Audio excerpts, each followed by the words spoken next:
to the end of violence and thinking about. I know like I had a whole other thing I thought maybe we would think about today as we go into as we enter the city of Sodom.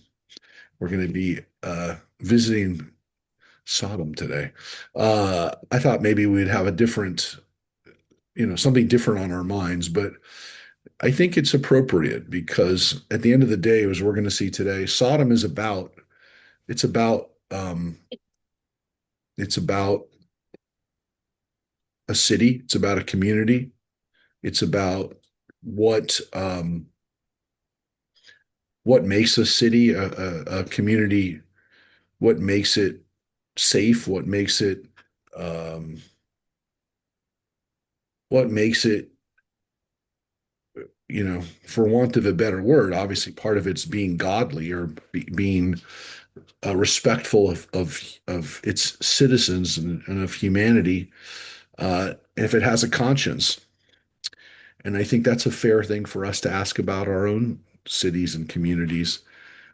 I think every time we kind of reflect on Sodom uh, in its existence in the Bible, we're really talking about something that most people don't think. They hear the word Sodom and they think it's about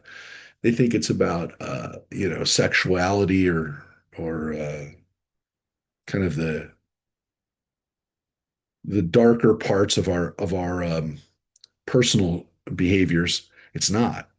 I mean, obviously, the word sodomy has a meaning in English as a vocabulary word, but that's not the way the Bible presents it, as we're about to see. We're going to look at the Bible. We'll talk about how Midrash and how it exists in other places.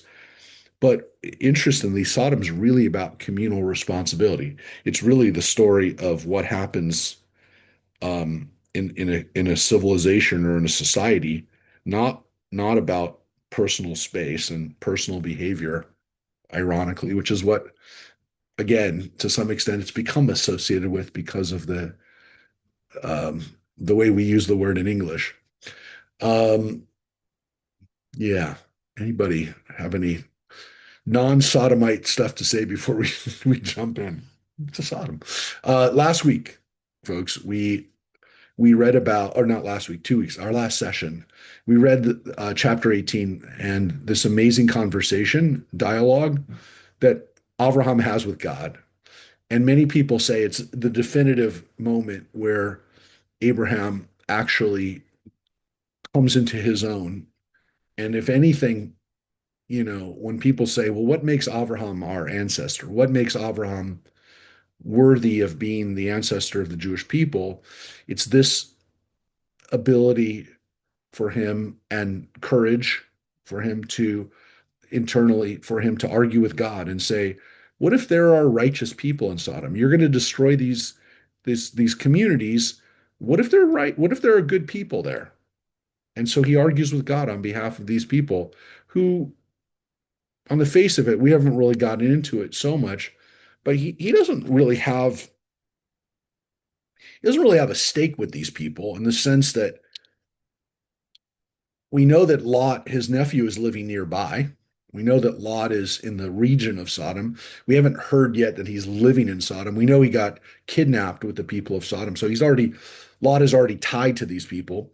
But okay, so he has his nephew, but he doesn't argue on behalf of his nephew. He argues on behalf of random people, strangers in Sodom. And so when he does that, he's no longer advocating for his family. He's advocating for strangers. And one can make the argument these are strangers that God has already told him are the people that he is essentially, his family, his people are essentially going to, um,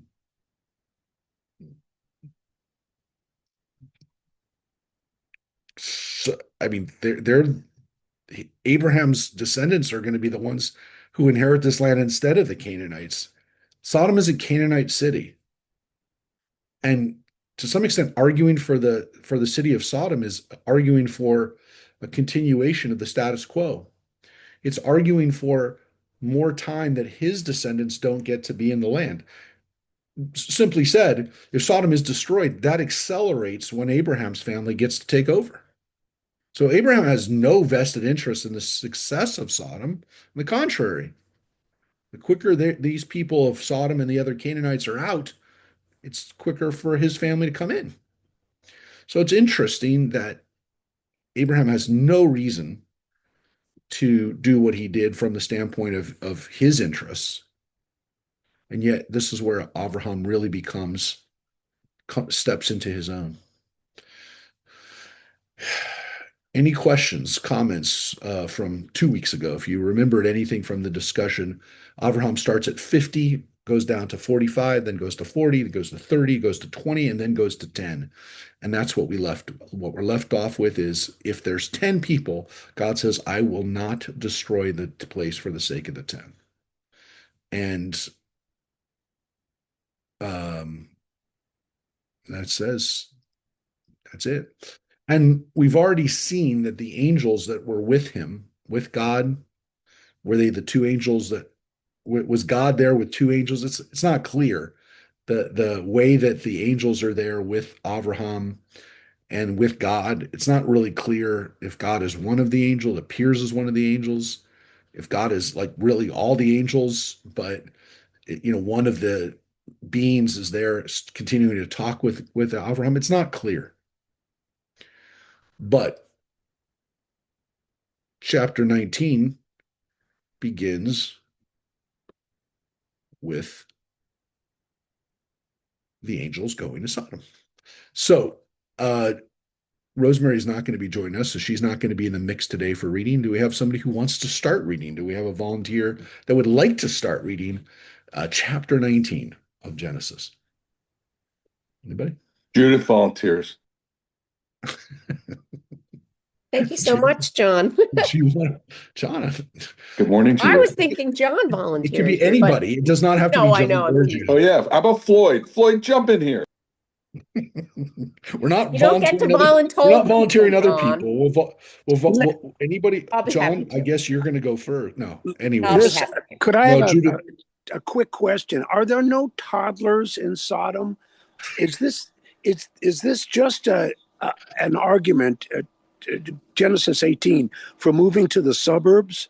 No, it's a great question because there is that in the story of Jonah. We have that famous ending of Jonah where God says to Jonah rhetorically, isn't this city filled with people who don't know their right hand from their left, which we assume to mean infants, children, people not responsible. So yeah, what's going on in Sodom? Aren't there innocent children there?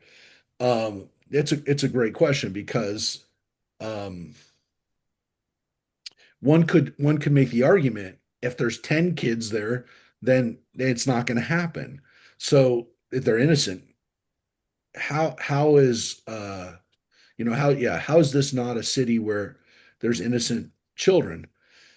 It's not dealt with a lot it's not dealt with in the rabbinic tradition from the standpoint of like where were the kids here?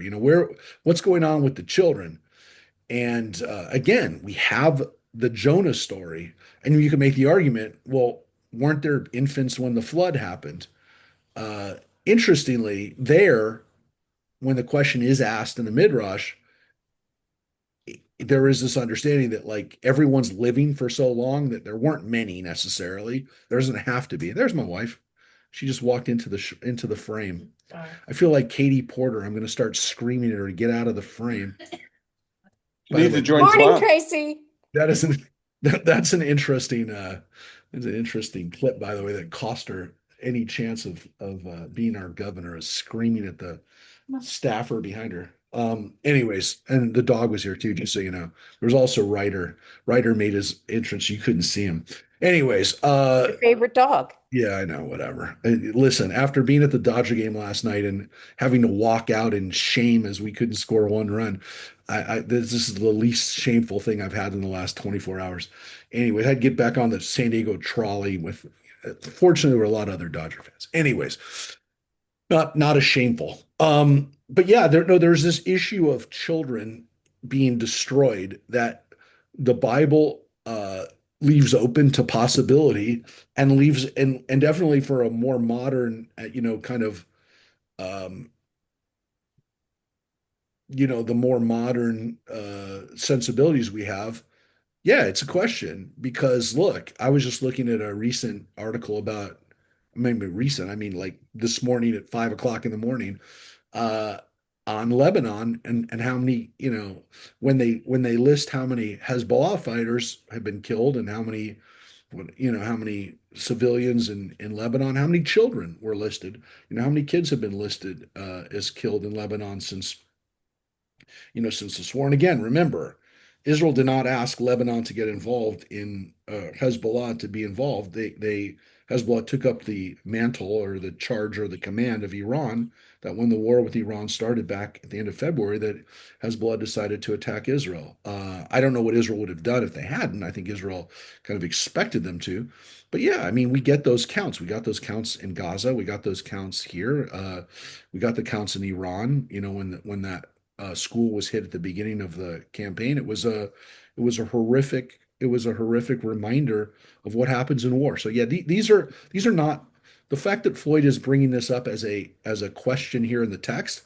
It's not a theoretical question. It's a question that we're confronted with as Americans, as people connected to Israel. I mean, it's a discussion that's going on in One Israel. would one would hope we would be discussing it as human beings, not just as people concerned about Israel in the Middle East. No, but when we're talking about a war that's happening right now, yes, it's happening in every war. It happens in every Ukraine.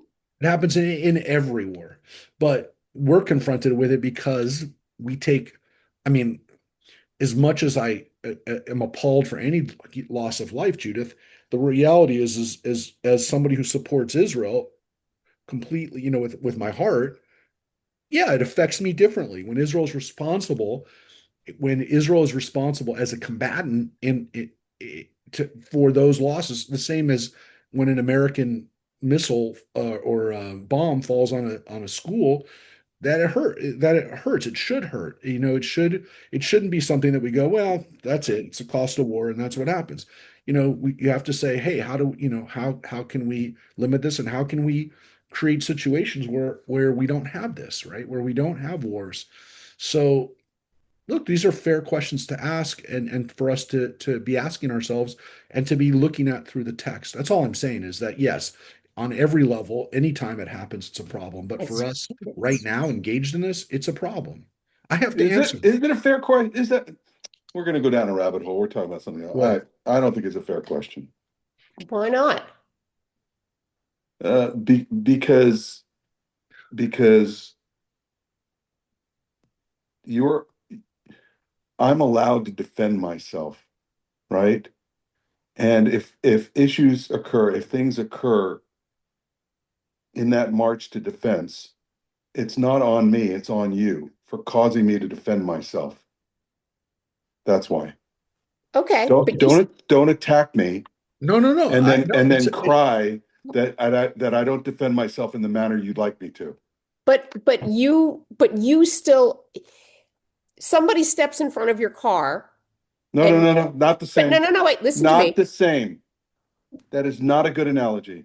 You don't think, but you carry that, right? So even though You don't get to dictate the manner in which I No, no, defend I myself. understand, but Judith's point is from the standpoint of even if it's accidental, even if you're not responsible for it, you if carry it, you you hit carry it. somebody, if somebody steps in front of your car and it's a homeless person who is drunk, who's screaming and yelling, and they step in front of your car and there's nothing you could do and you hit them, you're It's still going to not your feel guilty. fault. It's not your fault. You're still gonna You're gonna question carry yourself. it. Hey, could I have stopped quicker if like you're still gonna run these questions to your head, John, because you're a compassionate person. It's going to affect you. So what No, we're no, saying is that even if this was brought on, even if this was, that this was not something that had to happen from the standpoint of like they initiated this, and they did. Hezbollah completely initiated the rockets to support Iran.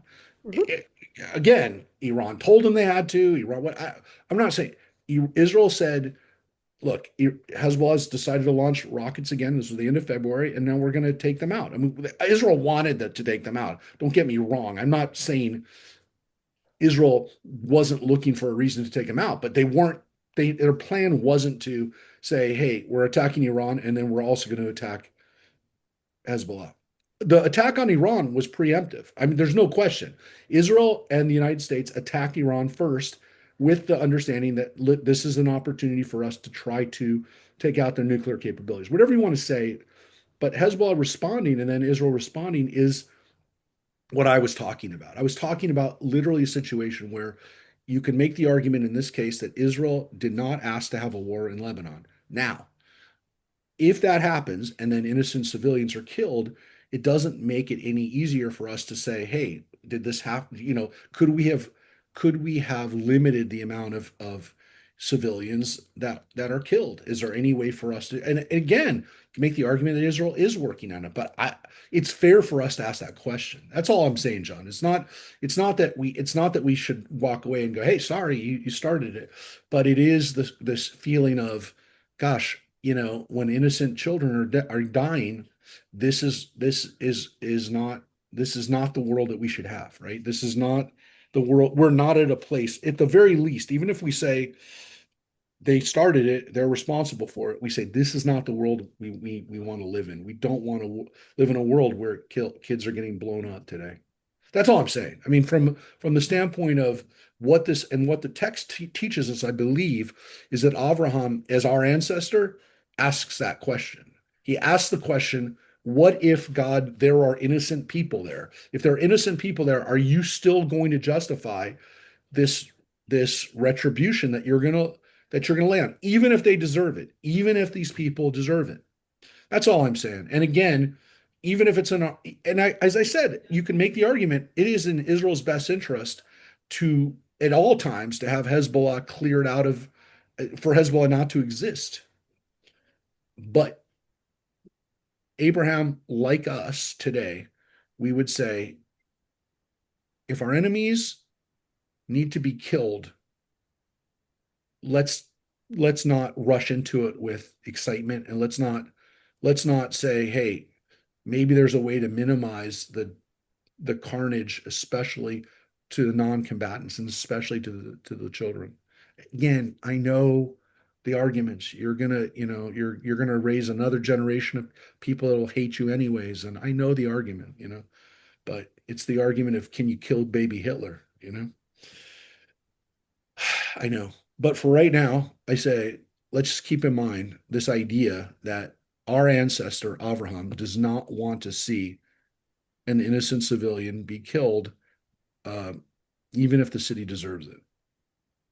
He's not arguing so he doesn't deserve it. He's only arguing maybe there's innocent people there. So the angels are going to To now, stay with it, before we get yeah, there, sorry, is there yep. any midrash or rabbinic discussion of killing children in Sodom and Gomorrah? There is. It's not. There's not a lot, and there.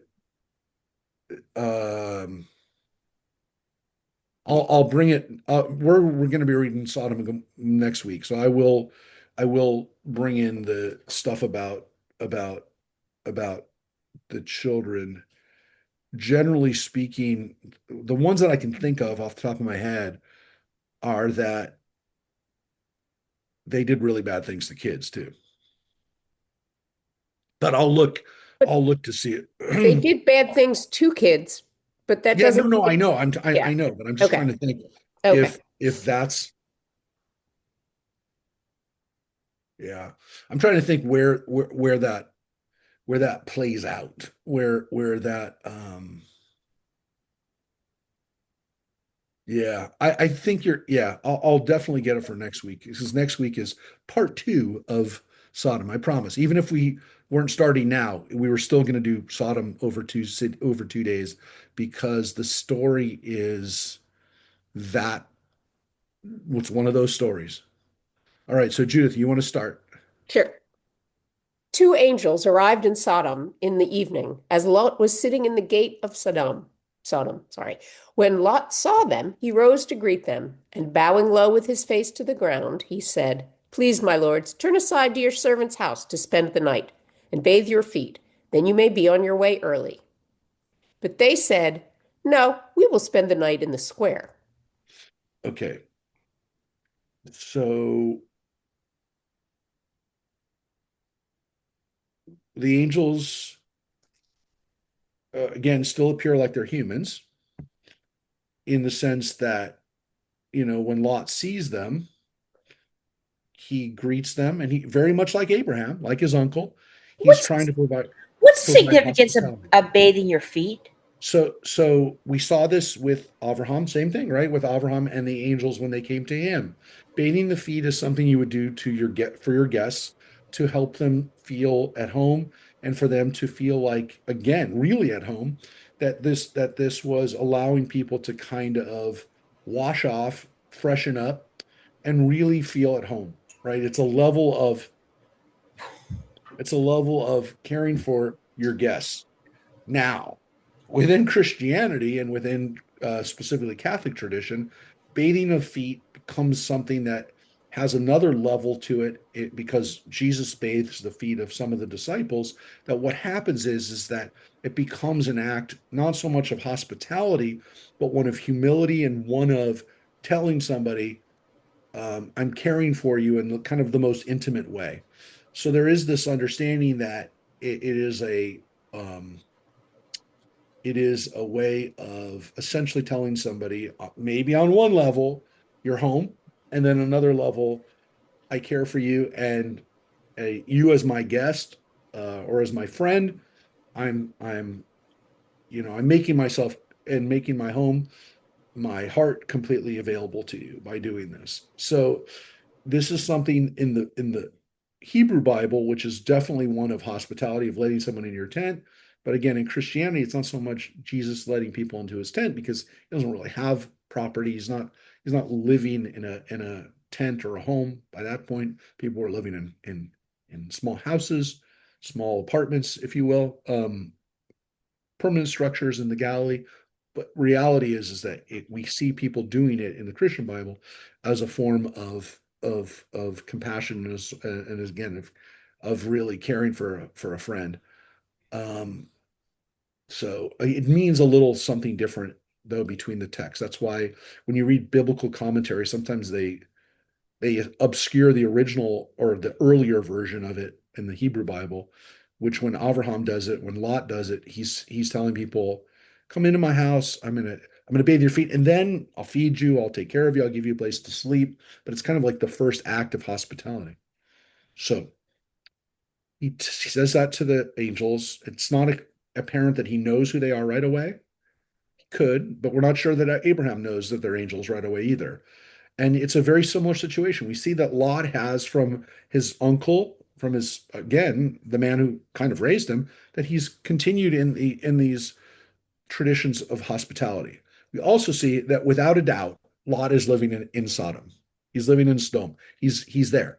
He's a resident because he's in the gate of the city, which is where people come to. It's the entranceway. It's essentially, on the way, if there is a town square, which there might have been in some of these Canaanite and Israelite cities, but the center of where commerce was done and where laws were enacted and promulgation of edicts and things like that was done in the city gates. That was really the town square, or the essentially, even though it's not the city center, it's not the center, it is the place where people would meet in the biblical period, in the early biblical period. So this is the main entryway, and it's where it's the most public. It's the most public way, public place. When they say we'll spend a night in the city square, in response to whether coming into our house, and he says house. He uses the word bite. He says, "Come into my house." Could be an apartment, doesn't have to be a house, right? But come into my space and come into my personal space. And he said, and the angels say back to him, "No, we will spend the night in the public square, in the public sphere. Essentially, we'll spend it outside. Now, you and I know that they're there to test. They're there to see what's going on in Sodom. So that's we know that. But Lot's effort is to get these people into his house. Now, uh, the angels have said, this is where we're going to spend the night, right? Let's take a look. But he urged them strongly, so they turned his way and entered his house. He prepared a feast for them and baked unleavened bread, and they ate. Yeah, and that's the word, matzot. He makes matzah for them, which tells you that people ate matzah not just, for holidays. Uh, Matzah was a form of Quick, cracker. quick food. People ate it. So, and it's not bad because it's also a mishteh. It's a feast. So it's not like gave them crackers, cheese and crackers. You gave them a feast, and matzot were on the menu. Uh, and it says he urged them strongly. Now, it doesn't say it here, but the understanding, and definitely the understanding of the Midrash, is Lot knows what goes on in the city at night. He knows the situation for a stranger who's not in a house, in someone's home. He understands what the people of Sodom are about. And this is where the Midrash is extensive. So you have to understand that the text gives us this, but the Midrash is going to go crazy on this, which is Lot knows that if you're a visitor to Sodom, you are taking your life into your own hands. You are Which at explains why he's serious. so open with his house and bringing strangers into his home. Yeah. I'm not sure. And Yeah, I when would just take any stranger and bring him in my home. Yes, and when he urges them to come in, he's doing it because he knows what his neighbors are like. Now you can make the argument, why the heck is he living in a town where it's not safe to be a stranger? Like that's on him. He's living there. He's chosen to live there. Remember, the last time we saw Lot, he separates from his uncle, and we heard that he got captured when the people of Sodom were attacked by the kings of the east. Did not say at that time that he was living inside Sodom, but let's say at some point, if he wasn't then, well, one second. Let me just say, uh, turning to the Midrash, it doesn't matter, if I share this with you, but the Midrash is that after I'm just going to explain to you, if Lot is living in the city, what happened to Lot that would make him live with these people? And the Midrash, which is kind of like, maybe giving Lot the benefit of the doubt here, because there's a possibility that Lot's just a degenerate who's just not as degenerate as the people of Sodom. But there's also a possibility that Lot, after being on the outskirts of town and being captured and being taken as a hostage by that raid, said, "You know what? I can't live out in the country anymore. I'm not going to have a tent outside the city. I'm going to move into the city for safety, for security. I'm going to be behind the gate. I'm going to be behind the walls." So Lot had a reason for doing this, which is he felt insecure. He felt vulnerable. So that's a possibility of why Lot made that. It's definitely, we know already that the people of Sodom aren't good, but the reason why he'd compromise his values, if you will, to live there is because he's scared. So that's a possibility. But again, wouldn't he be scared to be surrounded by people who are so bad to strangers that he can't let these people, they're not his guests yet, but he can't let somebody who he's going to protect them, he's got to protect them from his neighbors. So it seems as though when he says he urges them strongly, he's doing that because he knows that these people his neighbors are dangerous. But again, then it begs the question, like, why does he live there? And I'll tell you, that's the reason, is that he felt scared to be on the outskirts. Once he's separated from Abraham, and again, what's the lesson? You separate from Abraham, you're going down a slippery slope. It doesn't happen necessarily overnight, but before you know it, you're living with people with no morals and who are really, really bad. Now, one of the things that's very clear in the Midrash, and it's very clear in the ancient traditions on this, as we're going to see, is the people of Sodom, regardless of their um, their violent tendencies, which we'll see in a moment, it's their in it's their it's their opposite. And I want to say in being inhospitable. It's what they do to strangers that is so terrible. That's what it is. It's not it's not the violence per se. It's that they would do this because these are strangers, these are guests, these are people who come into a town and they take advantage of it. So what's strange about it is why I'm telling you this is that in the Midrash, and by the way, is it not just the Midrash? Is it maybe unfortunately a little too much that it happens to us? If you lived in Sodom, you lived a good life. If you lived, if you were a resident of Sodom, if you were a citizen of Sodom, you got nothing to worry about. But if you're a guest, if you're a visitor, if you come in off the streets, that's where all bets are off. Now, for us today, this seems almost unbelievable, right? There's this feeling like we have, like, this is some kind of weird science fiction story where, it's a society that's all secure until you're the outsider and you come in and then, they all become, you become, it's like a bad horror movie or science fiction movie. What's interesting is that this didn't seem to be an imaginary situation to some extent in the ancient world, in that we see stories of communities pretty much through the Greco-Roman period where it was really, really good at all. It was really, really good if you were a citizen, if you were homeborn, but they had a lot of slaves. They had a lot of people who had the misfortune of losing a battle to these people and they wound up being their slaves.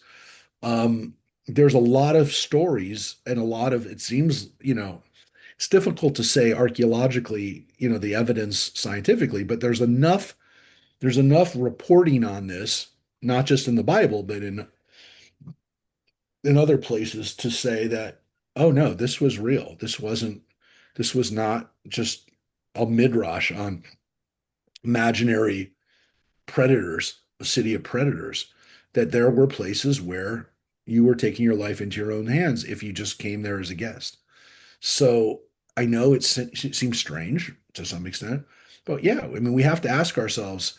I mean, to some extent, we don't know our neighbors as well. So the fact that we would the fact that we would coalesce and that we would kind of work with our neighbors to be predators on anyone who comes into town, which means you have to know who's a guest, right? You have to know who doesn't belong. But yeah, it's scary. And it's scary because in the back of our minds,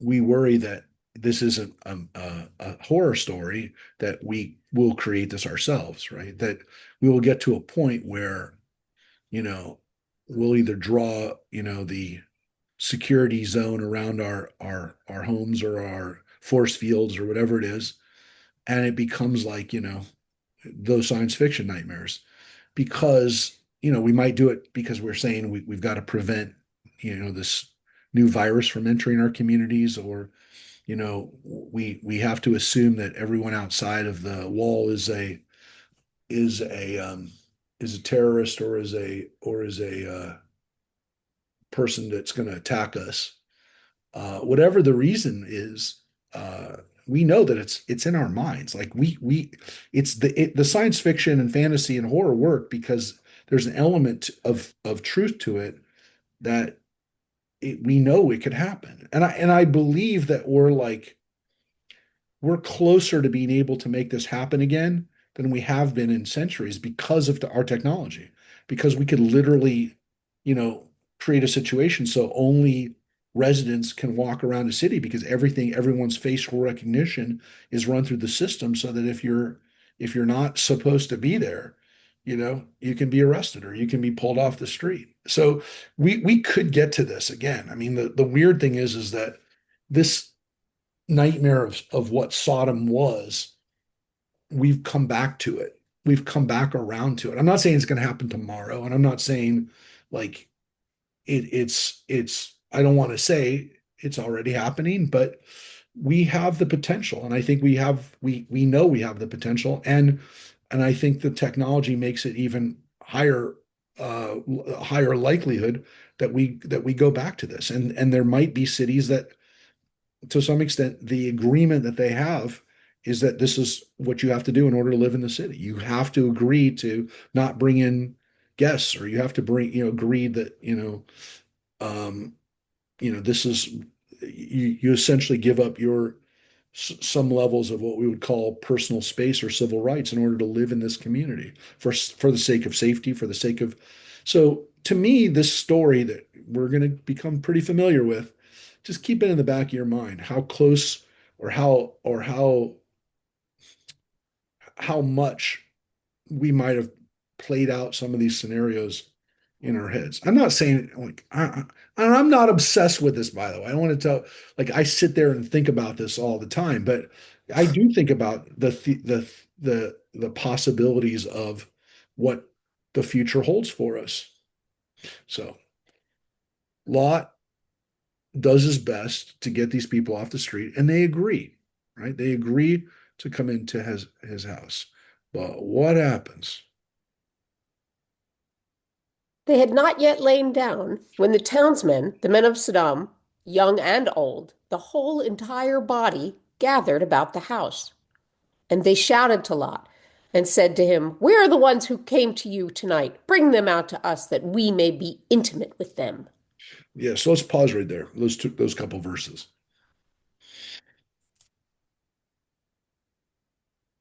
Now, they're in his house. The townspeople know what's going on,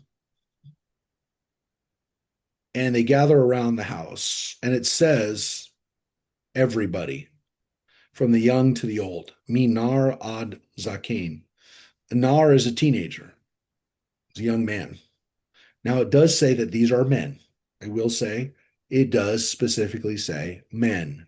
So before you ask, I will tell you Anshe means Anashim, being men of Sodom. And when it says teenagers, Nar, it's talking about young man. Nar is a young man. And a Zaken is an old man. So these are, What would the word be for people, though?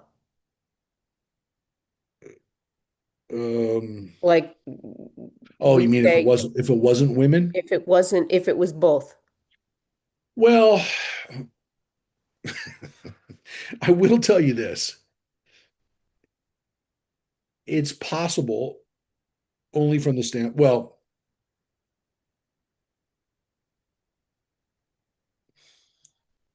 okay. I will say this. I will actually have to grant this concede on this. You do have to look a little bit at the authorship to say what is the person actually, what does this author do and say with this stuff? From using the phrase from the Nar to the Zaken is maybe somewhat poetic, but it does seem to indicate that it's only men. What doesn't indicate that it's what you could say on the contrary, is it says kol ha'am.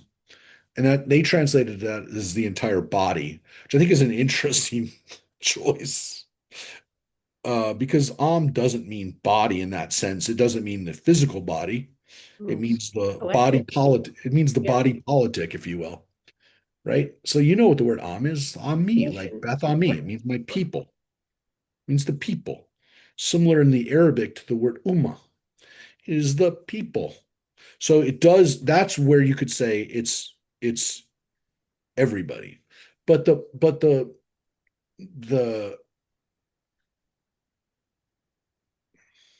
okay.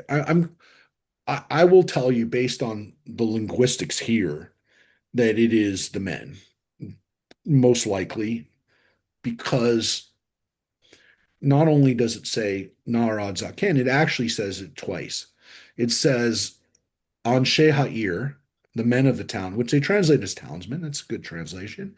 Townsmen. It doesn't say townspeople, but okay, Anshe Ha'ir, and then an Anshe Sdom. So this was interesting because you could say that's repetitive. And that, of course, is kind of where some of the Midrashim go. You understand what I'm saying? It says Anshe Ha'ir and then Mm-hmm. Anshe Sdom. Stone. Doesn't have to say that. Doesn't have, it could just say Anshe Ha'ir. Doesn't have, or it could just say Anshe Sdom, but it says both. Now, again, partly that's the author, what the author does, but it is there. I mean, you can't argue that the phrase is there. And the word anshe for man or men is used twice. So I would say a pretty good indication. If it maybe if it didn't use the word anshe once or even twice, it just said kol am. And then if it didn't say also from the nar, from the youth all the way up. And it's not that nar is the word for a young woman is a nara. So there is a woman, there's a female, but this isn't even a plural, right? This is a, again, it's a little bit more poetic. It is from the youth up to the senior, or that's not even a good senior is not a good word for it, but Older. zaken, yeah, the elders. A zaken literally means a graybeard. That's what the word zaken means. It means a graybeard. It means somebody who's got a beard, gray beard. So that's what a zaken means. So they come in right away or around him, around the house, and it says like they hadn't even gone to lay down yet. So they had dinner. There's not somewhere between dinner time and bedtime. The people have come to gather around the house, and uh, they know that there are guests there. They know that the strangers are in the house. And if you look at the note, it says, in order to be intimate with them, in order to humiliate them, the word, of course, in Hebrew is Mm-hmm. neda, to Nida. know them. Now, the assumption here, right off the bat, that it's a sexual, that it's to know them sexually, is seems to be not just a euphemism, but it does seem to be what they're up to.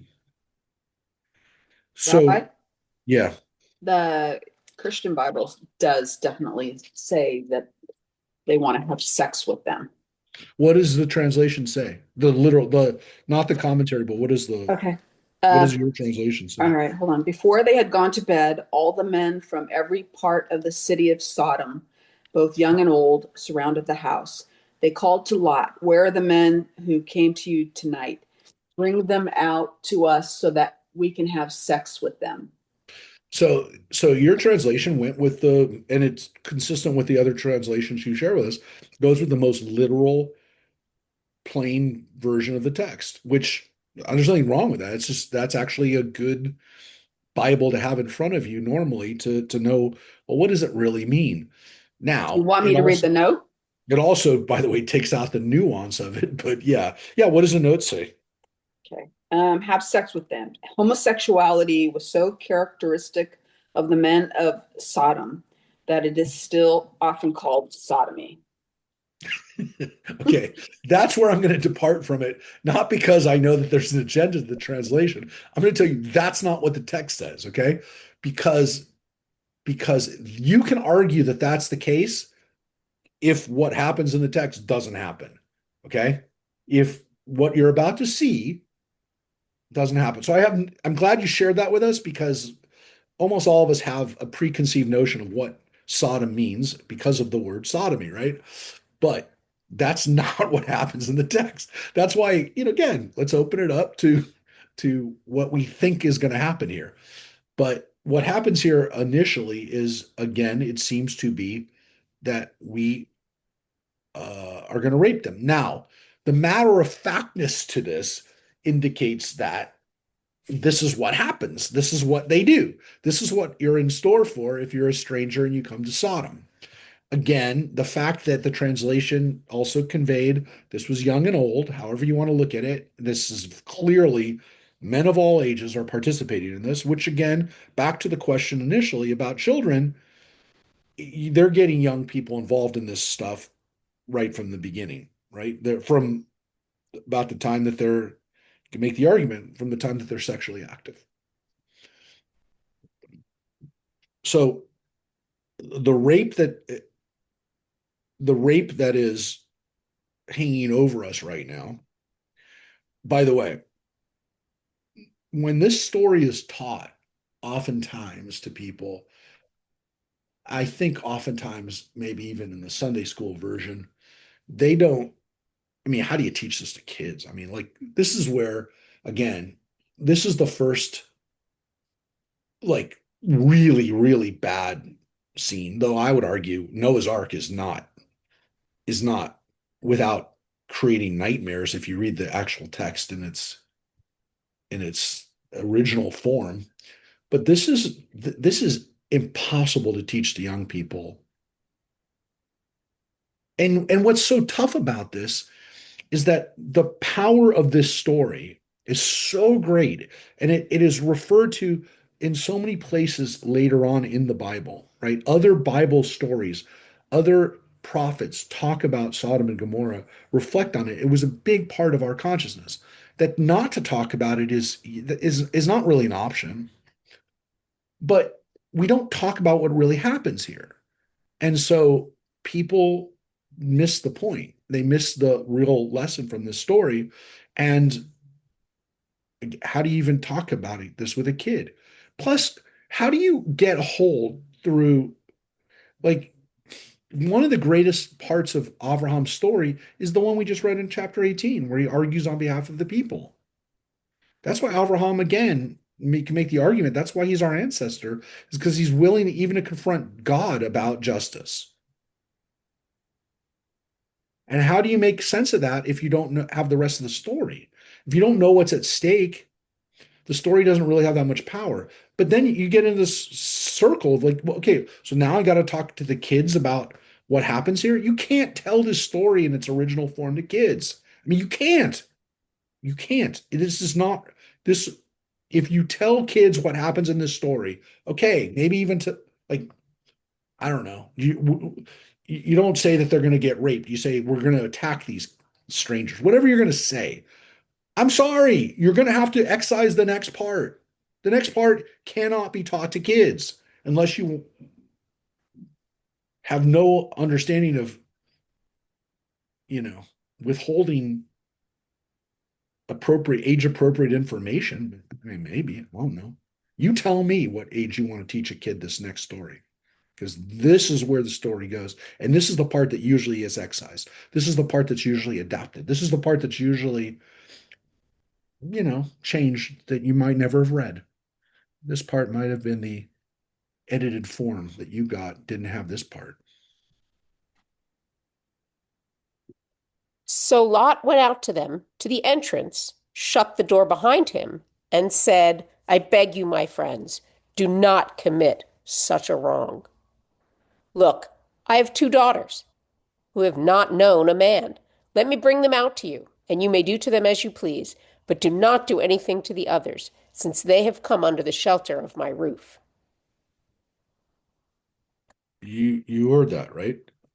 You all heard that. This is the part that people don't remember from the story because sometimes they've never been taught this part. It's awful. If this isn't one of the worst things that well, it's horrific, right? But it's if this is not ranks up in one of the most nightmare scenarios that you have, I mean, I don't know what you're thinking about, but this is absolutely horrible.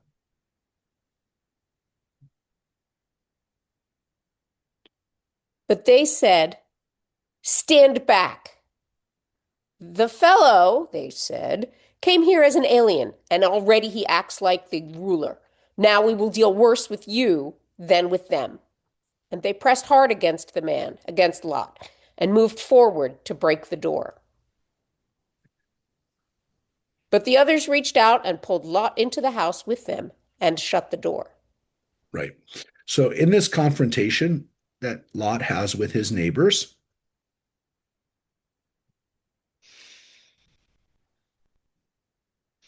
he first offers them his daughters to rape.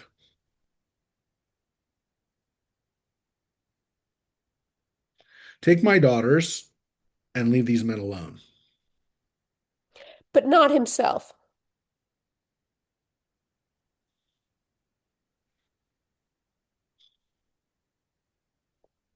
Well, I mean, he goes out there, but still, he doesn't say, take me or take my sons or here are my camels. Were now, women second yes. class citizens Now, back then? Yes. now, a couple things. Just remember, we're going to read the follow-up story next week. The daughters will get their revenge, Right. if you will. Right. So Right. I just know remember that. something. But still. We forget because a lot of people don't know the next part of the story of Sodom. They don't even read it. But that scene of like, oh, just rape my daughters instead. They're virgins, by the way. Now, I will tell you, let's just break down this horrific scene a little bit more.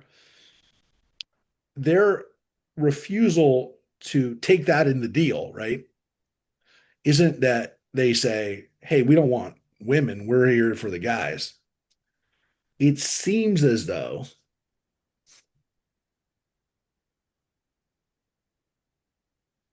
it seems as though um, it's just we're gonna rape these people because they're guests. They're here they're here without Therefore, protection, if you will. Yeah, they're visitors to our town. They don't say, "Hey, we're not interested in women." They say, "No, you don't get to make the rules. You don't get to give us your family because you want to protect your guests." And what's worse is you were a guest here yourself. You came here as an alien. You're not homeborn. You didn't. You're not a native so Sodom why is he person. allowed to live there? Well, interestingly, Judith, Five questions. one could make the argument. You remember my uncle who saved all your butts when he went and rescued everybody from the town and didn't want anything in return? Yeah, that was my uncle. So look, he has reason to be treated there very well based on Uncle Abraham's, you know, going Rambo and returning everybody back home. So he has a right to some extent to be respected and to be treated well. But of course, because they're such horrible people, they of course remind him of that and say, because you're, smart guy, you come up with this plan that you're going to give us this in exchange. No, now it's going to be even worse. And it's going to be worse for you, Lot. It's going to be worse. What we're going to do, what we were going to do to them, because the implication here, I mean, this is what they say. It's not like the midrash, if you will. It says, we will deal worse with you than we would with them. Whatever we were going to do to them, I still we're don't going to do even understand worse with you. what's the logic of sending your daughters out. The daughters are worth so much less than the men. Well. It's property. Here's the crazy thing. In what moment does, and this is again to can make the argument to Lot's character, what world does are we supposed to account this to Lot's merit that he's willing to give up his own family to save guests. I mean, that's essentially, and maybe he knows they're angels. Maybe he does. I mean, I don't know. I mean, we don't know at this point whether he knows they're angels. According to the Midrash, he's going to know they're angels as soon as they pull him into the house because they're angels. They have stretch power, like This is incredible. Mr. Fantastic. They can stretch their arms and pull him in. And so when it says they reached out, they didn't just reach out, they reached out and stretched their arms and were able to pull him back in the house.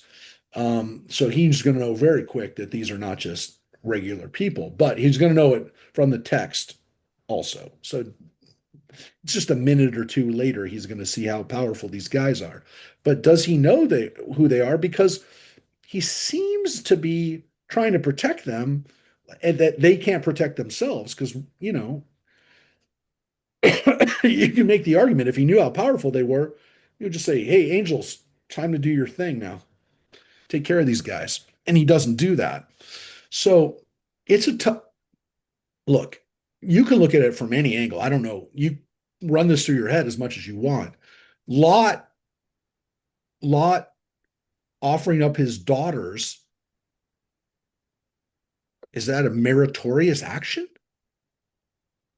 I mean, was he so scared that he said, well, maybe this will calm them down? That's why I don't get why he gets saved. I Yeah, I'm with spoiled it, Judith. but he does live. He should have offered his camels. Or himself. Yes, or himself. Anybody else have any thoughts on this? Anybody? I never liked Lot. I mean I didn't. And I think he's a little whiny. I think no, he doesn't. No, it sounds silly, but I remember as a kid thinking, and I know I was taught this part of the story. I don't remember when I learned the rest of the story. Uh, I went to synagogue almost every week and read the English translation and listened to the Hebrew of the whole portion. So I must have heard it pretty young. Um, but I was like, no, you're horrible. So here's a weird thing. One can make the argument this is a mythic story, right? The story didn't happen. The story didn't happen. So they can make the story any way they want. These are mythic characters that are acting out a mythic story, right? It doesn't have to make sense because these things represent competing ideas. Hospitality versus personal space versus you know, uh, um, I mean, obviously protecting your daughters, all these kinds of issues here. Here's the problem, my friends. It's not how it was taught. This really happened. And the reason we know it happened is because we have a version of this, very coincidentally, by the way, because we didn't put in the chapters and verses. So it's just very easy to remember. In Judges chapter 19, we have a very strange story which has enormous repercussions and 100%, well, I say 100%, we can't say 100% anything, but it seems like this story really happened. This isn't a mythic story. It's a story about what happens to the tribe of Benjamin, how the tribe of Benjamin almost got completely wiped out. And to refresh your memories, it says, in those days when there was no king, a certain Levite that was living in the country of Ephraim took himself a concubine from Bethlehem to Judah. Once his concubine deserted him, leaving him for his father's house, for her father's house in Bethlehem in Judah, and she stayed there for 4 full months. And the husband went out with intent and a pair of donkeys and went after her to get her back. Right away, it says she's not a wife; she's a concubine, a little less of a status, but she gets to the father's house. He gets to the father's house, and they take care of him, and the father-in-law and the young woman's father pressed him and asked him to stay there. He stays there for a few days, And he says, "We're going back. I got to take you back." And the young woman's father said to the man, "Stay overnight, enjoy yourself." The man kept trying to leave. The father urged him. Finally, it says the man, his concubine, his attendant started to leave. His father-in-law, the young woman's father, said to him, "Look, the day is waning towards evening. Do stop for the night. See, the day is declined. Spend the night here and enjoy yourself. You can start early the next day." But the man refused to stay the night. He set out and traveled as far as the vicinity of Yavuz, which is Jerusalem, right? He had a pair of donkeys and his concubine with him. And it says, "Let's turn into the town of Jebusites and spend the night there." But the master said, "We will not turn aside into a town of aliens." There you have that same word, aliens, who are not of Israel, but will continue to Gibeah. They said, "Okay, we'll go to Gibeah, travel on." Again, I'm giving this is not what we're reading, but I want you to know that this story exists in the Bible. So they turn into the town of Gibeah, which is it's not far from Jerusalem, just outside of Jerusalem, in the tribe of Benjamin, right? He happened to notice a wayfarer in the town square, and the old man inquired, where are you going? Where do you come from?" He said, "We're traveling from Bethlehem to the other end of the hill country of Ephraim." By the way, we know that David is going to be from Bethlehem. We know that, by the way, it also says Bethlehem in Judah, which maybe indicates there's other Bethlehems. I don't want to get into that right now, but it means the house of bread. So it's any place maybe where they stored bread. But, anyways, so he says, the old man says, "Let me take care of your needs, but do not spend night in the town square." Same word, Rahuv al Talan, which is in there in the original is Rahov Talim. He took him to his house. He mixed fodder for the donkeys, and they bathed his feet, ate and drank. While they were enjoying themselves, the townsmen, a depraved lot, had gathered around the house and were pounding on the door. They called to the aged owner of the house, "Bring out that man who's come into your house so that we can be intimate with him." Same words, so that we can know him. Roads. Yeah. The owner of the house went out and said to him, "Please, my friends, do not commit such a wrong. Since this fellow has entered my house, do not perpetuate this outrage. Look, here's my virgin daughter and his concubine. Let me bring them out to you. Use them and do what you like with them, but don't do an outrageous thing to this fellow." But the others would not listen, so the man seized his concubine and pushed her out to them. They raped her and abused her all night long until morning, and they let her go when dawn broke. Toward morning, the woman came back while it was growing light. She collapsed at the entrance of the very house where her husband was. When her husband rose in the morning, he opened the door of the house and went out to the journey, and there was the woman, his concubine, lying at the entrance with her hands on the threshold. "Get up, let's go." There was no reply, so the man placed her on the donkey and set out for home. When he came home, he picked up a knife, took hold of his concubine, and cut her limb for limb in 12 parts. He sent them throughout the territory of Israel. And everyone who saw it cried out, "Never had such a thing happened since the day we came out of Egypt." This scene is clearly what the story of Sodom and Gomorrah is based on, not the other way around. This story of a woman being raped to death so outraged the people of Israel, the other tribes, that what happens in chapter 20 is that all the leaders of the tribes call together an army made up of the rest of the other tribes of the Israelites, and they go to war against the Benjaminites. And they wind up almost destroying the tribe of Benjamin. Benjamin holds off the other tribes amazingly well. For one tribe against 12 tribes, they're amazing fighters. But eventually they almost every one of them is dead. This horrible story, this horrible story, which happens just before the time of the kings, right? It's during the time of the judges, before there's a king, is to some extent the last story in the book of Judges, which sets up the need for there to be kings, right? It ends in chapter 21. And it ends with, "In those days there was no king in Israel, everyone did as they pleased." What it's telling us, by telling us and making us remember Sodom, is that we ended up doing this. And when we did it, we basically, the conclusion was our society went to hell and we couldn't tolerate it anymore. We had to have a king. We had no choice. There was chaos. There was tribes killing other tribes. There was people killing, raping to death people with no justice, and we had to do something.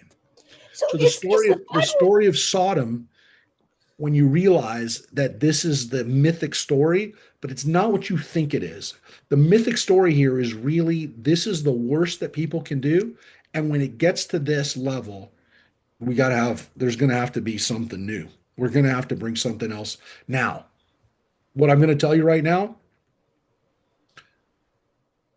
is that this was so horrific that the Israelites had to do something that they didn't intend to do, that God didn't intend to do, which is make a king. What's happening here is again to set up how bad Sodom is. This is the stuff that we do. What is so terrible, my friends, is that if something like this happened in our society, we would call for justice. We would say a woman was raped to death. We got to make sure the perpetrators are brought to justice. But we would not attempt to reset our society based on it. We would not look at it and say nothing like this had ever happened since the moment we became a country 250 years ago. Unfortunately, too many of us would say that's just another really bad night in the city. Is the Bible trying to tell us that having sex with men is so bad? It's preferable to sin I having don't I women? don't I don't see how that's even an issue. What I want you to see is the fact that the story actually isn't about sex at all. The rape that happens, the rape that happens is a violent act, whether it's going to be on a man or a woman. It's interchangeable. The fact that in the original story, and by the original story, I mean the story from Judges, it's a woman that's raped to death. Here, the man is going to be raped, and it doesn't really change the dynamic at all. So I want to tell you the real takeaway from this, if you will, about men and women and about sexuality from the Bible. This does not make a compelling case for anti homosexual screed, because everyone who's a biblical scholar, everyone who knows the Bible, everyone who knows the book of Judges knows that these two stories are intimately connected. And by intimately connected, I really mean, again, these are stories that are based on each other, and the original story is actually the story that happens later, the story from Judges.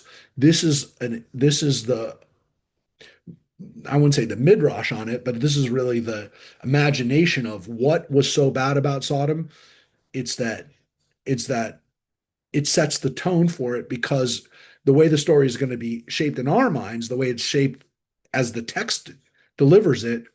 Oh yeah, the people in Gibeah, they made a Sodom. They made their town Sodom. So of course it needed to be destroyed, just like Sodom had to be destroyed. But the gender and the sexuality is that's not the issue. The issue is the violence, and it's the fact that people were too scared to actually go into the city square at night and not be in a home, right? That's the that's the takeaway from it is if you live in a city where you can't go out at night, then it's Sodom, it's Gibeah, it's the worst, it's the worst type of place you can live in. That's why, look, there's definitely parts of Las Vegas I wouldn't want to be at night, but the strip walking at midnight or 1 o'clock, and I don't feel, I was there recently and I would not say felt danger at 1 o'clock in the morning there. There's definitely I get that, but there's parts of Las Vegas, but there's parts of Los Angeles that I absolutely wouldn't walk through at 1 o'clock in the morning or 2 o'clock in the morning. I would not want to be out alone in many parts of our country. So this is not, and that's not about sexuality. That's not about race. That's just the fact that it's not safe. And if you live in a place that's not safe, that potentially is not safe, that's a condemnation of our society. That's not just that's not we know that that's wrong. We know it's wrong. both men choose to send their daughters out or their concubine out. Is it because they perceive these women are worthless? Well, They're more willing to give up these women. well, look, the fact that the both of those stories are the only places in the Bible where that happens, obviously, Yeah. and when you look at those stories, I mean, it's clear that they're written by the same person. I mean, it's not. That's where you look. Oh yeah, that's the author, the J author. There's too many similarities to it. There's too many points of comparison to simply Oh. say, well, these are not written by the same person. Um, Again, the fact that it's both chapter 19 is not, that's just a coincidence. It 100% is a coincidence. The fact that, yeah, that's just a fluke. But the fact that most people don't know the Judges story and a lot of people know the Genesis story is, that's just our that's our biblical illiteracy that we don't know what's really going on here. But you can't look at the two stories and look, your homework for next week is read the two stories. Read chapter 19 in general and circle all the similarities between them. I mean, you want to do one of those, like those pictures where you circle the things that are But matching you're or that but are you're saying the different. bigger picture is that both of these men are flawed. Well, That what they're doing is I wouldn't wrong. even say that's the bigger picture. The bigger picture is that society is flawed. The bigger picture is that in a community where this kind of stuff happens, Uh-huh. it's not about the guy that stands out as the hero. Because yeah, I mean, how are you going to call Lot the hero here? The guy just offered to throw out. I mean, and that's where when you edit that story, which everybody does, not everybody, almost everybody who's going to teach that story to children is not going to say, oh, and by the way, we really need to tell you that Lot offered up his daughters first. You just can't. I mean, I won't say you can't. You shouldn't. You definitely have a hard time trying to make Lot, Abraham's nephew, look anything other than a horrible person. That was his. This is my solution. Here's my solution. Rape my daughters instead. It's horrific. It's a horrific story. But I'm telling you, as horrific as it is, it wasn't an imaginary story. It was, we had a story like this, and we did it. We did it. By we, I mean we, the Israelites, the Jewish people, did it, and took it's part of our consciousness. This horrific situation that happened 3,200 years ago, we still talk about it, and it's not because it happened once in the Gibeah. It's that we are capable of doing it, and so if we don't have rules and if we don't have some type of authority, that we could do it again, and we're willing to give up our freedoms to stop that from happening because we are not supposed to have a king. How do we get to a place where we have a king? Because this stuff happens, and it's not the way God intended it. That's for sure. That's the bigger picture.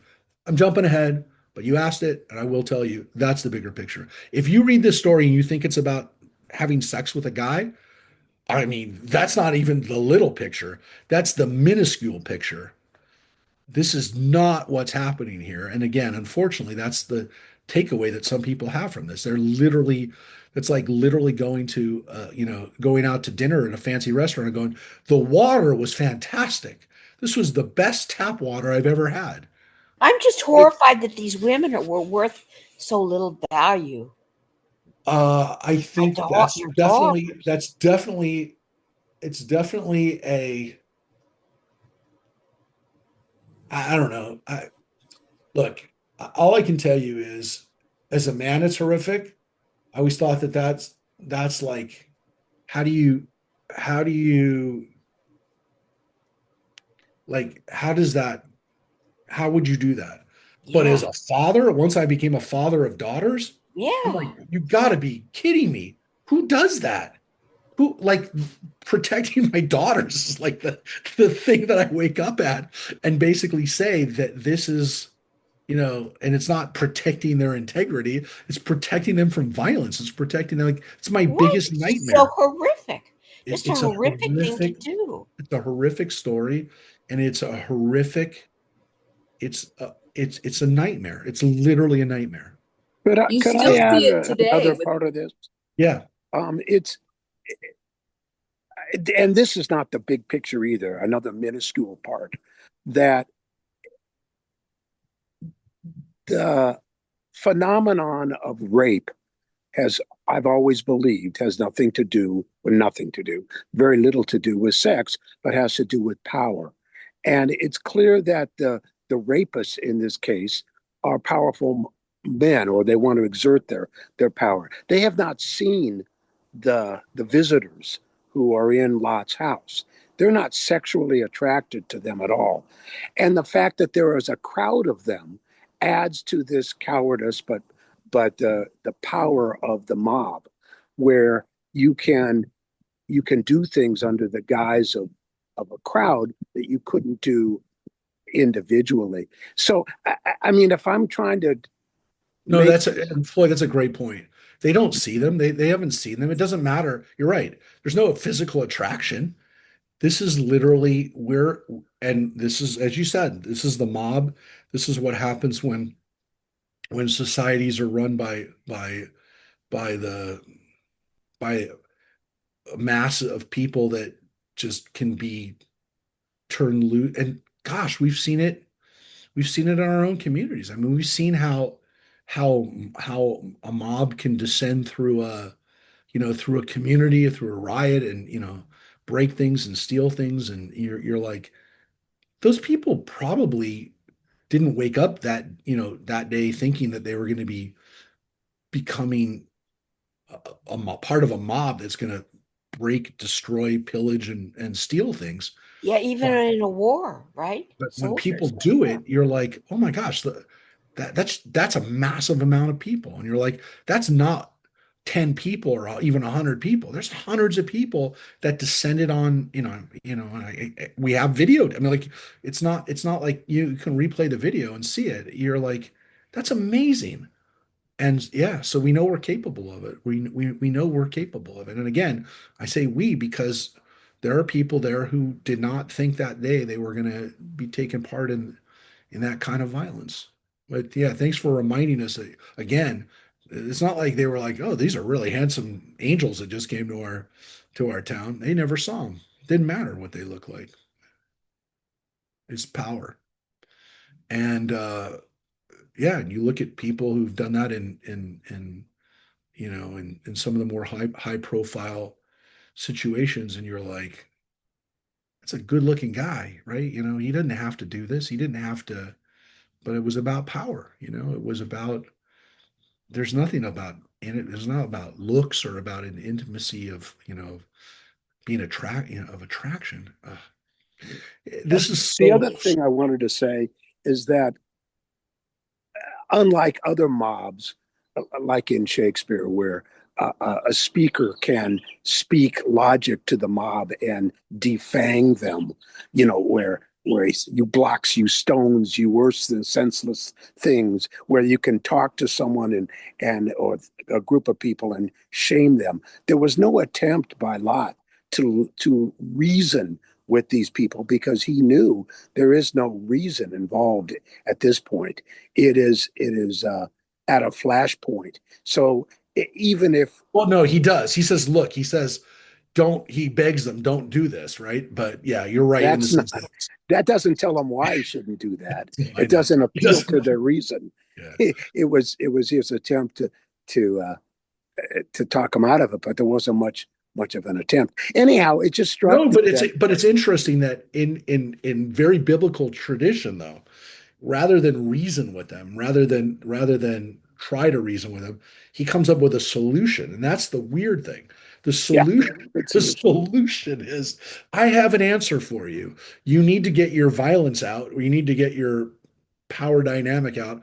I'm going to throw out my I'm going to throw out my daughters again in a very Shakespeare. Well, it's not even Shakespearean, in a very Greek way.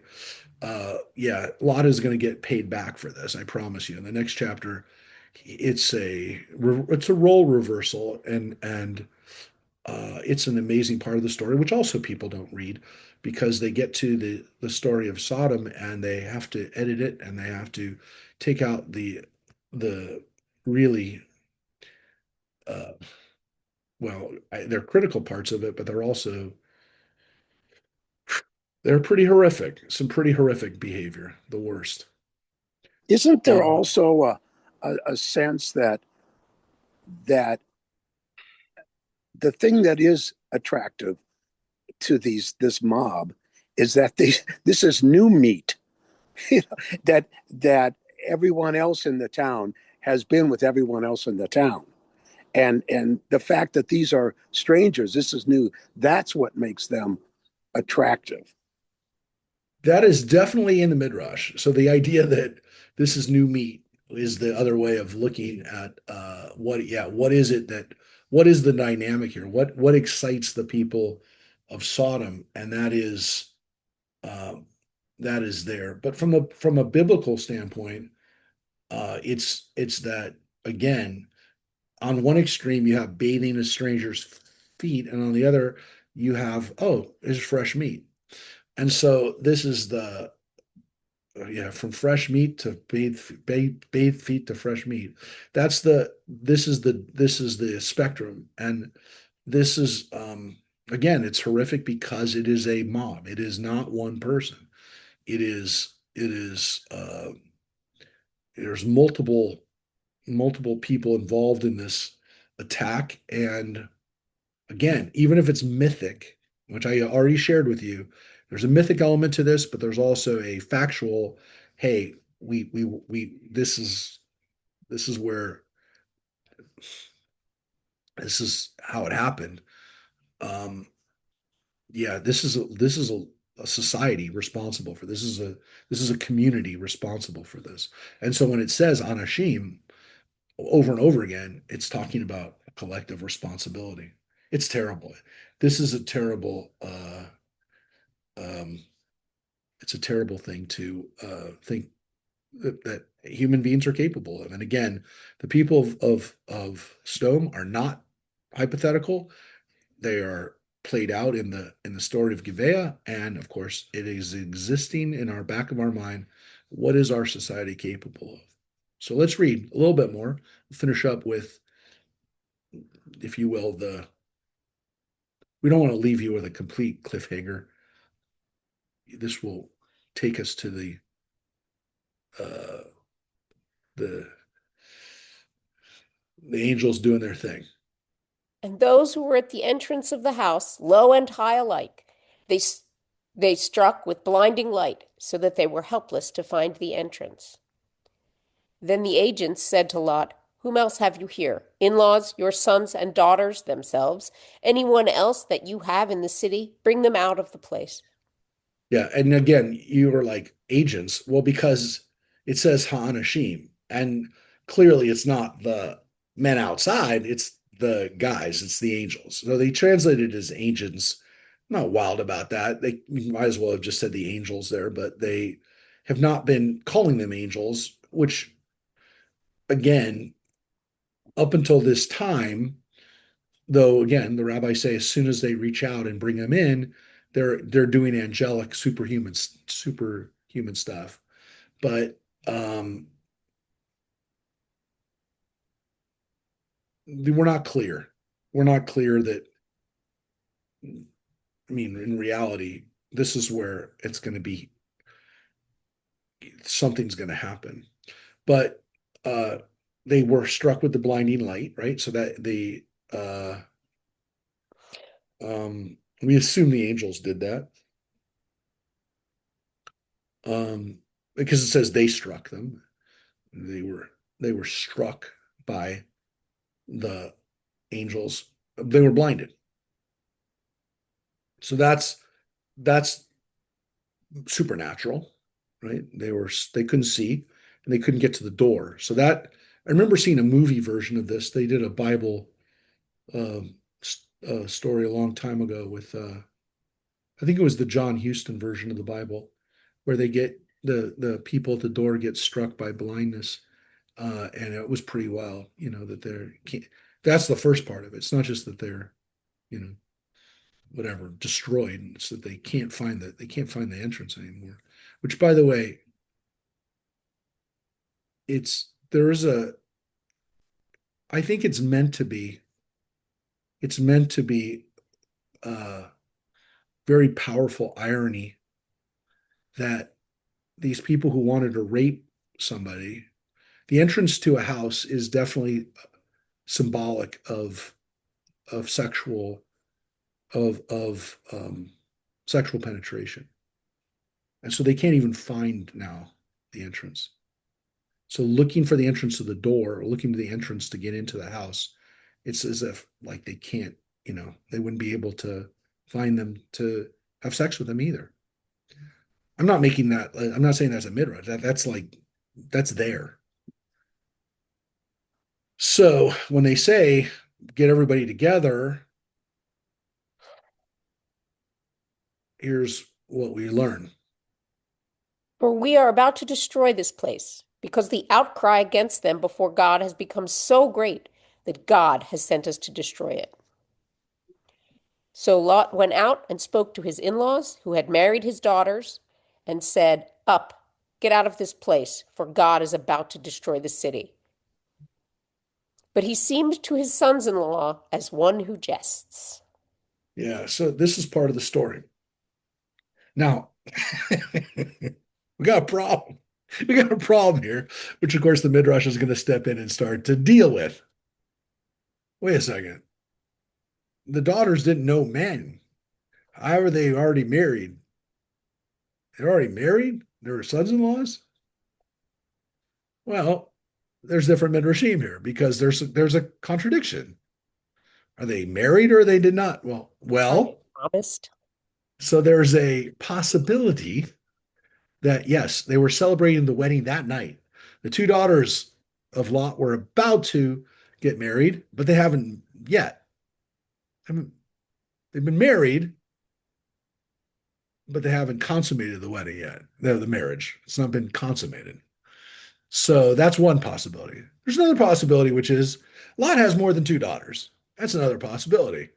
He's got other daughters who are married, two daughters who hadn't known. Now, you could say he was lying and said to the people of the town, Hey, I've got two daughters who've never known a man, and they have. He was just coming up, he was grasping at straws, which, again, you'd think in a town where everyone knows everybody else, that's not going to fly. They're either virgins or they're not virgins, but these are all possibilities. The problem is the text opens that up for question whether he had more daughters or whether these daughters just hadn't consummated yet. All these are possibilities. But as you can see, rescuing the family that has married into the family isn't a possibility. And this, without yeah, I don't want to spoil next week, but the fact that the daughters have not had children yet is going to be critical for the narrative. As a matter of fact, we don't wind up with Ammonites or Moabites unless next week's story happens. So it's very important, at least in the Bible, that next week's story happens to two entire nations of people. By the way, not just our neighbors, they also happen to be part of our ancestry as well. Because lest you forget, King David is part Moabite through his amazing mother, his amazing great grandmother, his matriarch Ruth, who we're going to read about over the next couple of days over Shavuot. She's a Moabite. So next week will be a wonderful time for us to read about how the Moabites came into existence. But the daughters have not had, at least here, are are married, or at least some of them are married, and yeah, so all of these things are in the background. All of this is not just these are not unnecessary details. These are parts of the story that are actually they're mythic. So here's the final uh, reveal, if you will, where the angels have most definitely now told Lot and his family what's going on, which is, yeah, these cities are horrible. God has decided to destroy them, and we're part of that. Like we're the agents, we're the vehicle for this destruction. And guess what? God was right. in thinking that there needs to be some clearing of this house, if you will. There will be clearance done, and yeah, it's happening now. We're about to destroy this place. And the word in Hebrew, mashchit, is complete destruction. It is wholesale carnage. Hey, Rabbi, by the way, the Christian Bible says he went and spoke to his sons in law who were pledged to marry his daughters. Yeah, so that's a great, thank you for sharing that, Glory. So they went with the midrash on that too. Um, Look, I'm just going to tell you, it's all possible. It's all possible that these are married but not consummated. He lied. These are different daughters. Those are all possibilities. They're all possible. Sidebar: what's the difference between mashklit and shoah? Well, it's a good question. The word Shoah, um, It's fire, isn't it? well, no, that's Holocaust. The Shoah in the destruction of why would we call the Holocaust the Shoah and not the Holocaust? We kind of talked about that a little bit before in the past, in that the word Holocaust is a from the Greek word means destroying by fire. Shoah is a Hebrew word. There's a lot of reasons why we use Shoah. It's a good question of why we didn't use the word the mashchit, probably because it had been it's used. It's more of a generic word. Um, That's a good question, though, of why it is really a genocide. Mashchit is a complete, when I say it's a complete destruction, I don't know what, Glory, what does your translation have for destruction? What does it say? Which verse? Uh, Oh, wait, Lord, destroy. The Lord is about to destroy the city. So maybe um, a shoah doesn't mean a complete destruction? no, it means utter destruction. I mean, Okay. it means catastrophe. It means destruction. It means, but it's not Maybe in this way it's used to justify. I mean, it's a it's not, justified. I don't know, I'll have to look. I don't know if the word So it's Shoah not. or even, I don't know if a version of Shoah is even used in the Bible. The word mashchit is used as a word to say when you go to war against somebody and you completely destroy them, that's what this is. This is a mashchit. Okay. All right, so let's read So one more almost verse. like a rout versus destruction. It's it's the word mashchit is the same word as root as shochet, which is to slaughter, but it's like this isn't like we're going to, you know, sack the city. We're going to slaughter it. And what's the root for Shoah? Uh, Shin Aleph Hey.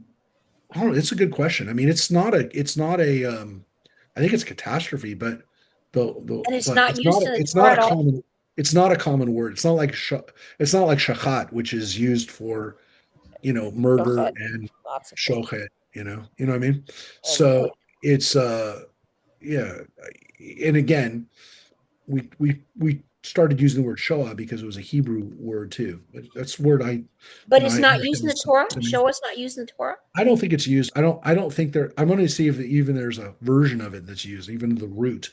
Not Mhm. positive. All Okay. right, but let's read a little bit more. The end here.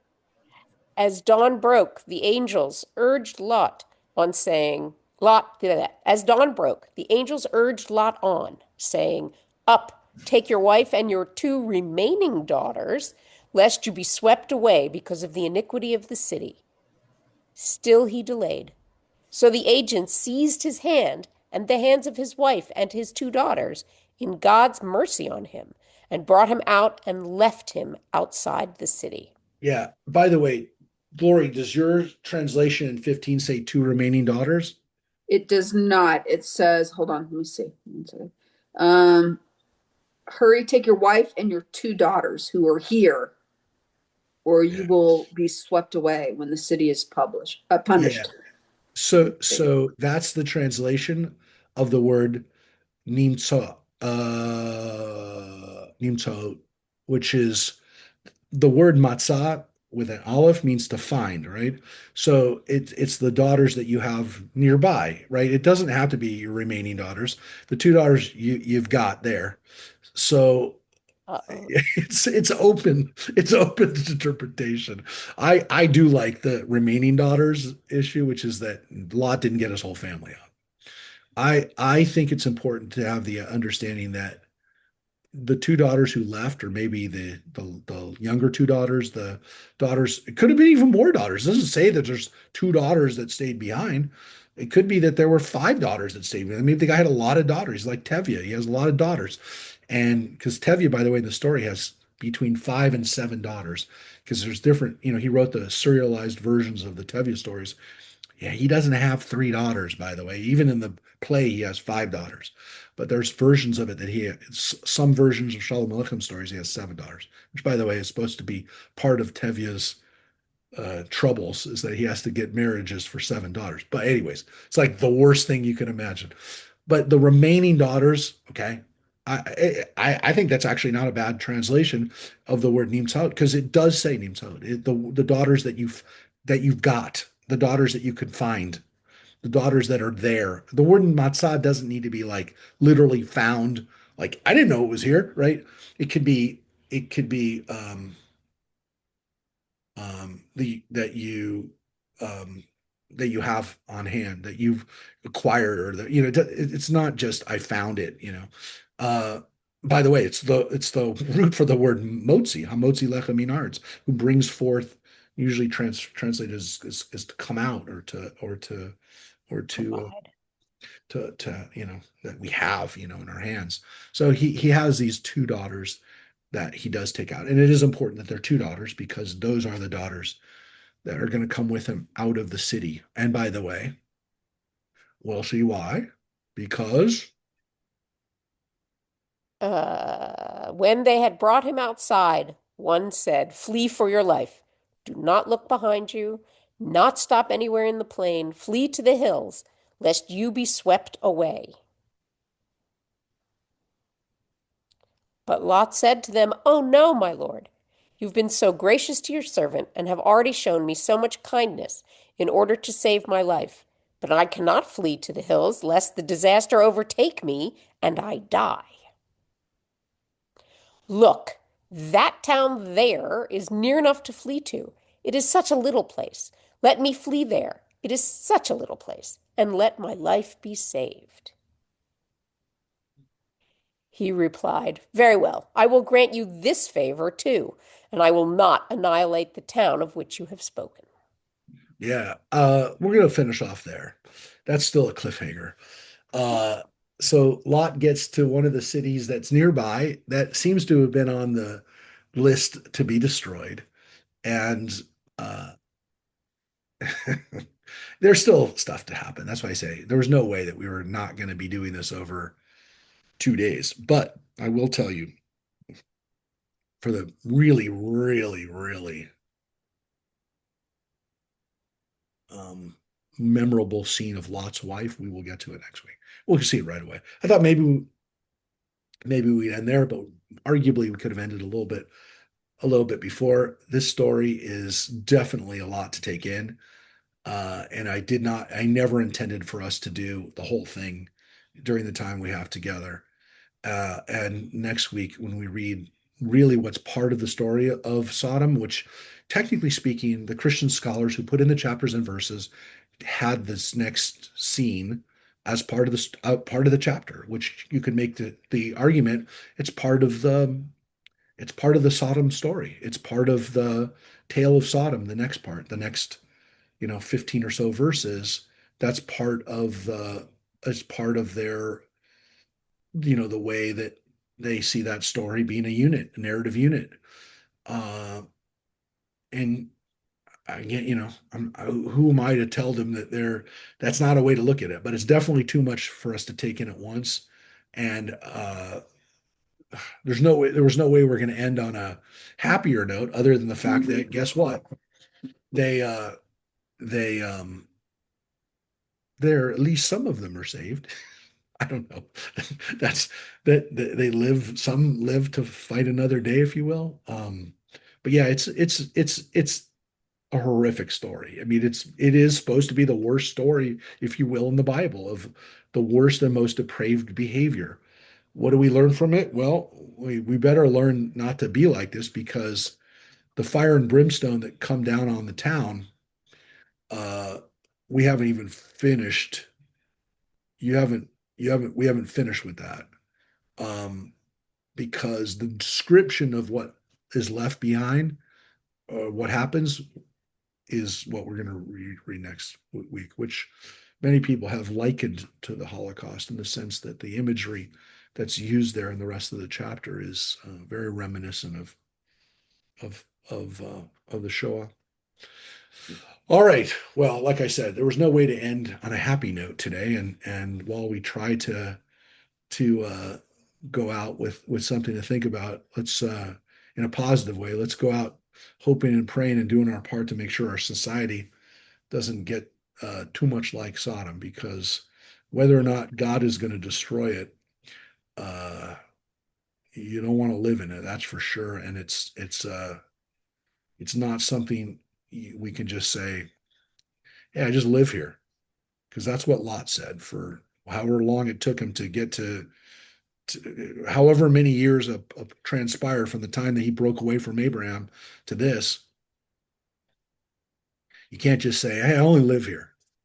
This isn't really my problem." All right, folks.